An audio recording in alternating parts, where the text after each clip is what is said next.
Friends, Mahanadi என்ற எபிசோட்ல என்ன நடக்கலாம் அப்படிங்கிறத பற்றி பார்க்கலாம். இன்னைக்கான எபிசோட் இன்ட்ரெஸ்டிங்கான சுவாரஸ்யமான எபிசோட் அப்படின்னே சொல்லலாம். விஜய்க்கு காவேரி பொண்ணு பார்க்குறதும் காவேரிக்கு விஜய் மாப்பிள்ளை பார்க்குறதுமா ரொம்ப பெரிய காமெடி கலாட்டா நடந்துகிட்டு இருக்கு. அதில் பார்த்தோம் அப்படின்னாக்கா இப்போ விஜய்க்கான பொண்ணை பார்த்துட்டாங்க. அவங்க பார்த்தோம் அப்படின்னா ரம்யான்னு ஒருத்தவங்க இப்போ காரில் உட்காந்துருக்காங்க. காவேரிக்கான மாப்பிள்ளையை பார்த்துட்டாங்க. அவங்க கார்த்திக் அப்படிங்கிறவங்கள்ட்ட இப்போ காவேரி பேசிக்கிட்டு இருக்கிறாங்க.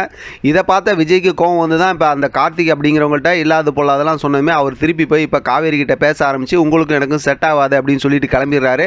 இதை ஒளிஞ்சிருந்து விஜய் பார்த்துக்கிட்டு இருக்காரு, ரொம்ப ரசிக்கிறாரு. அதுக்கப்புறம் காவேரி கிட்டே அதை சொல்றாரு. காவேரி அப்படியே ரொம்ப அப்செட்டாக தான் அதுலேருந்து இருக்கிறாங்க. அதோட பார்த்தோம்னா காரில் ரம்யா உட்காந்துருக்காங்கல்ல, அங்கே போனதுக்கப்புறம் சரி வாங்க நம்ம கிளம்பலாம் அப்படிங்கிற மாதிரி கிளம்பும்போது இப்போ முன்னாடி சீட்டில் காவேரி உட்காரணும் இல்லையா, அங்கே ரம்யா உட்காடுறாங்க. அப்பையிலேருந்தே பார்த்தா காவேரிக்கு ஒரு மாதிரியான ஒரு பொசசிவ்னஸ் ஸ்டார்ட் ஆகிடுது. அதை கவனிக்கிற விஜய் நல்லா யூஸ் பண்ணி செம்மையாக காவேரியை வெறுப்பேற்றிக்கிட்டே இருக்காங்க. இடையில ரம்யா கிட்டையும் பேசுகிறாங்க.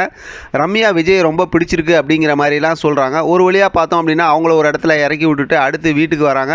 இங்கே வீட்டுக்கு வந்ததுக்கப்புறம் பார்த்தோம் அப்படின்னா சொல்லவா வேணும், சாரதாக்கெல்லாம் ரொம்ப சந்தோஷம் தான். விஜய் எல்லாம் பேசிகிட்டு இருக்கும்போது போன மாப்பிள்ளை பார்த்தாச்சா என்ன இதுன்னு கேட்கும்போது விஜய் கொஞ்சம் சிரித்து காவேரியை கலாட்டா பண்ணிடுறாங்க. ஏன்னா இவங்க ஒரு யதார்த்தமாக ஒரு கிண்டல் பண்ணுற மாதிரி பண்ணாலும் காவேரி ரொம்பவுமே ஹேட் ஆகிடுறாங்க. அதோட பார்த்தோம் அப்படின்னாக்கா கோவப்பட்டு சண்டை போட்டு அங்கேருந்து கிளம்பிடுறாங்க.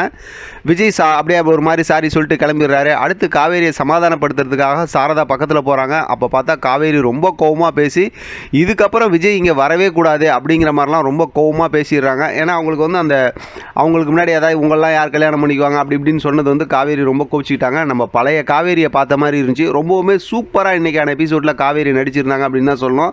ஏன்னா அந்த பழைய அந்த முன்னாடி பேசுவாங்களா கோவமாக அந்த மாதிரிலாம் பேசினாங்க, சூப்பராக இருந்துச்சு.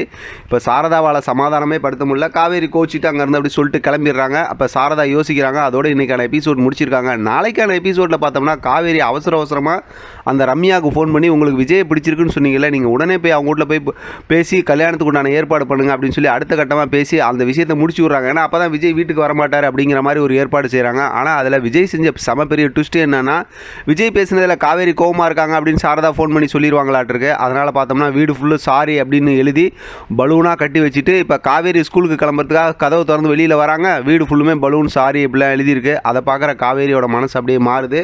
செம சூப்பராக இன்றைக்கான எபிசோட் முடிச்சிருக்காங்க. அடுத்து என்ன நடக்குங்கிறது நமக்கு ஏற்கனவே ப்ரொமோவில் சொன்னது தான். ஆனால் இதில் ட்விஸ்ட் என்னென்னா, இப்போ விஜயும் சாரதாவும் சேர்ந்து தான் இந்த மாதிரிலாம் வேலை பண்ணாங்கன்னு தெரிஞ்சதுக்கப்புறம் காவேரி எவ்வளோ கோச்சிக்க போகிறாங்க அப்படிங்கிறது அடுத்த கட்டமான கதையாக இருக்க போது. நம்ம தொடர்ந்து பேசலாம். ஆதரவு கொடுங்க. இதை பற்றின உங்களோட கருத்து கமெண்ட் பாக்ஸ் தெரியப்படுத்துங்க. தொடர்ந்து ஆதரவு கொடுங்க. தேங்க்யூ ஃப்ரெண்ட், தேங்க்ஸ் ஃபார் வாட்சிங்.